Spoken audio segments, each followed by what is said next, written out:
ঘরেই তৈরি করে নিতে পারেন খুব সহজ করে কালোজাম মিষ্টি। তো প্রথমে শিরা করে নিতে হবে 1 কাপ চিনি, 1 কাপ পানি, একটা এলাচ দিয়ে জাল করে নেব। চিনিটা গলে গেলেই আমি নামিয়ে নেব।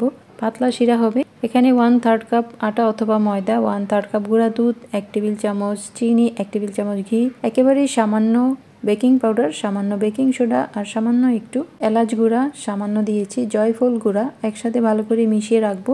1.5 লিটার দুধের ছানা করে নিয়েছি। ছানাটাকে প্রথমে হাতে মিহি করে নেব।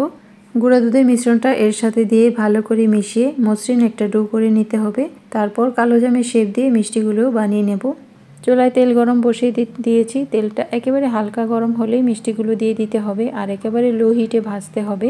হাই হিটে ভাজলে উপরটা কালার এসে যাবে আর ভেতরে নরম থাকবে। তো এটা সময় নিয়ে ভাজতে হবে কালারটা আসার আগ পর্যন্ত।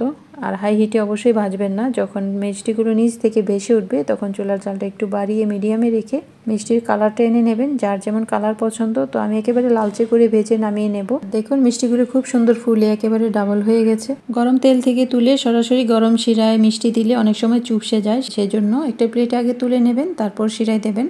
কিছুটা ঠান্ডা হলে শিরায় দিবেন। শিরায় দিয়ে 5 মিনিট জাল করবেন। আর যদি মিষ্টির কালার আরও কালচে করে ভাজেন সেক্ষেত্রে 10 মিনিট জাল করবেন। তারপর চুলাটা বন্ধ করে দিয়ে গরম শিরায় মিষ্টিটা ঠান্ডা হওয়ার আগ পর্যন্ত ডুবিয়ে রাখবেন। পুরোপুরি ঠান্ডা হয়ে গেলে শিরা থেকে মিষ্টিগুলো তুলে একটা জাঁজরিতে নিয়ে নেব। বাড়তি শিরাটা ঝরে গেলে তারপর প্রতিটা মিষ্টি মাওয়ায় গড়িয়ে নেব।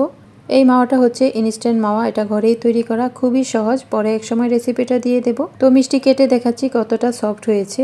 ঘি আর জয়ফল দেওয়ার কারণে লোভনীয় ফ্লেভার হবে, মুখে দিলেই যেন মিলিয়ে যাবে, এতটা সফট হয়েছে।